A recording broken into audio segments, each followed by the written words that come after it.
man who in one terrible stroke was suddenly and tragically about to be thrust into newfound fame, about to perform at Westminster Abbey at Diana's funeral before the biggest television audience of all time, and about to record a tribute to Diana that's sure to become the biggest selling record of all time.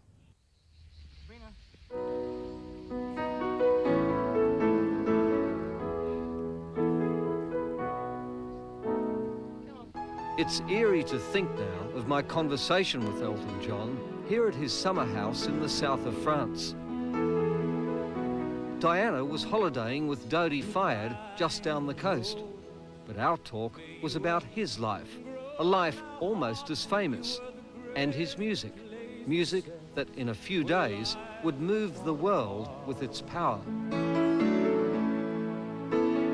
Goodbye, English road, from a country lost without your soul, who missed the wings of your compassion more than you will ever know. The whole purpose of being a songwriter, I think, is to you know, for people to like your songs, for it to affect their lives, as other songs that, you know, I hear and have affected my life. Certain songs in your life, and you think, God, I remember when I was doing this, I remember when I was there. And that's the great thing that music does. It you know, paints a picture in your memory of certain songs that are special to you. Your candles burned out long before your legend ever will. He'd come here for peace and quiet before a world tour, the release of a new album and a trip to Australia with Billy Joel. But instead of an idyllic summer, with the murder of his friend Gianni Versace in Miami, it was already a summer of sadness. We've had about 60 of our friends down. We've had guests all the time. It's been very thorough. We've had Antonio D'Amico down, who was Gianni Versace's other half, for 2 weeks, which was very kind of healing for us. It was healing for him. It was sad, it was good, but we were able to, you know, give him some friendship. We've had lots of laughs. It should have been Gianni sitting here where I am with you. I mean, it's happened to two people in my life now, two very creative people, two really close and influential people in my life, John Lennon and Gianni Versace, have been shot dead outside their home in America. Imagine all the people. With a home of his own in America, the assassination of John Lennon made Elton stop and consider that celebrities had become a tempting target for obsessive and violent strangers who shadowed their lives.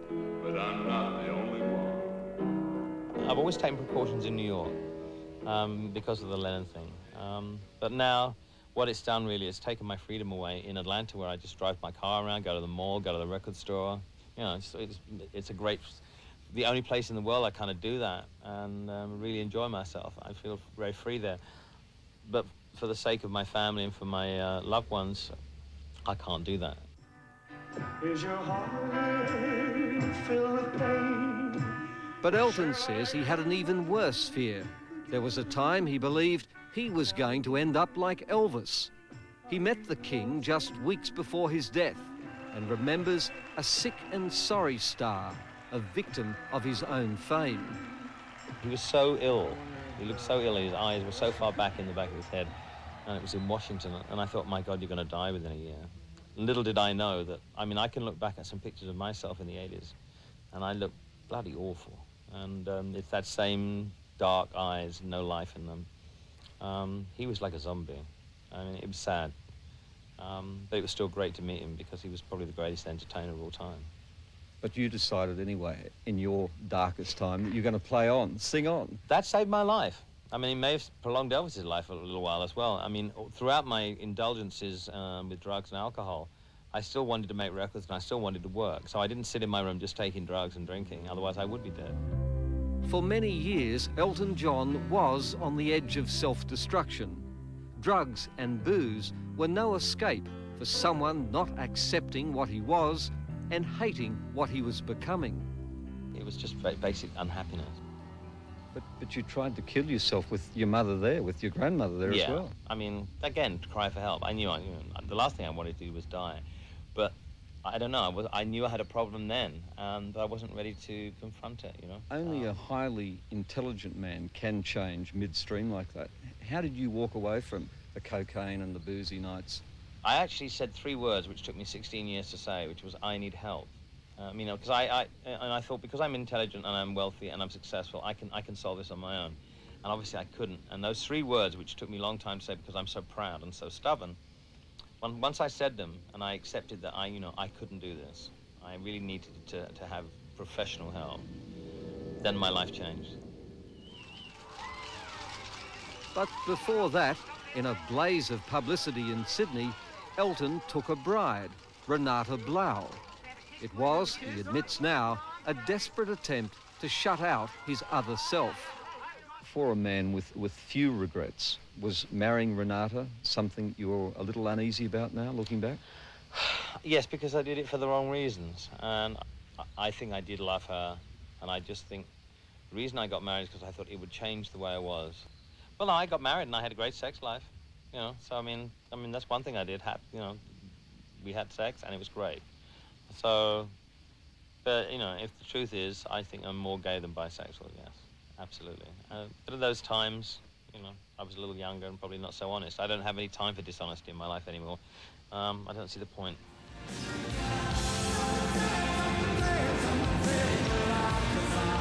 Eventually, it was Ryan White, a young haemophiliac dying of AIDS, who inspired Elton to clean up his life. Ryan was the focus of a worldwide AIDS campaign, and Elton was his biggest fan. I know you don't like compliments too much, but I met Ryan White, we filmed with him, and you've got no idea how much you had given him in those last years when he was fading. I mean, it really mattered that you took the time with him. I understand that and I know that, and in fact, he gave me something. He certainly, changed my life because Ryan's family and Ryan himself were the seed they planted the seed in Indianapolis the week of his death that my life was so bad and so out of line that I had to do something. And it was not long after that I decided to do something about it. I thought, you know, how can you behave like this? How can you think like this when this person is going to die or is dying and his family can forgive, forget? And so he gave me a lot back. He planted that seed and it changed my life. I'm an Englishman, as you might well know, and I've had a lot of love and acceptance in this country. This has been my second home for many, many years. This is where I came out in this country. I've slept with half of it. And I came out of it HIV negative. I was a lucky, lucky person. It's my job to repay that debt. Elton John's foundation has raised over $9 million to help people with AIDS. Have you lost a lot of friends to AIDS? Yeah, I've probably lost about 50. That's a lot of people. Elton is now in the most stable relationship of his life. His partner is David Furnish, an advertising whiz kid and filmmaker. It sounds like you're in love. Yeah, absolutely. I've been with David nearly 4 years in October.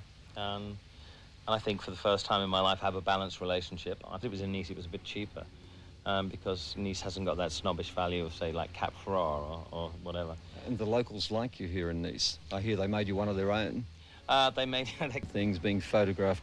I mean, that face has put a smile on millions of people through the years, but you're not in love with it, are you? No, I think a lot of people, if I could change it, I would, definitely. Nose is too small, profile is kind of like a car crash. Then who would you want to look like?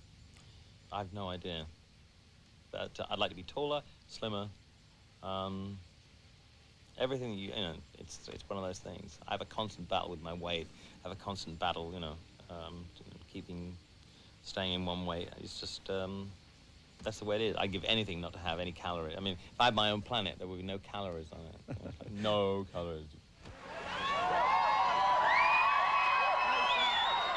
When Elton turned 50 this year, he threw one of the biggest parties they'd ever seen in London, and his entrance was the talk of the town. Why did you need a truck to get to the party? Well, I couldn't get my hair in it. I mean, that's fine. I mean, that's the only reason. Not that hair? No, not this hair, but the the wig, I mean, was quite big. I mean, it had a boat on it as well. Weighed 11 pounds, and unfortunately, we went the wrong way. And it took us an hour and a quarter to get there.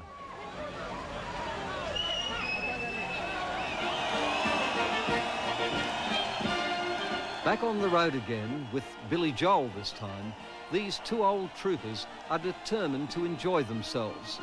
They'll hit Australia next February. I sing better at the moment than I've ever sung in my life, and I'm playing well.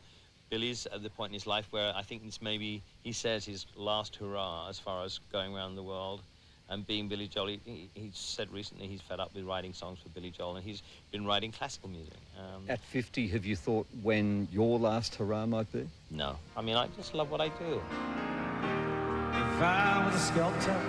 In all these years, Elton's music has never been out of the charts. He's older but wiser, happy at last just to be Elton John. And when did you get the confidence to be Elton? Did it take 50 years to know who you are? It took 43, I think, when I first... And when you go into a rehab and you have to do so many things and you have to get rigorously honest, and your level of honesty is obviously not the same as other people's, and you think, oh, God, they really mean honest, do they? It's a very cleansing thing, and I don't have any skeletons in my closet. I don't have any sackloads of garbage that I have to haul around with me.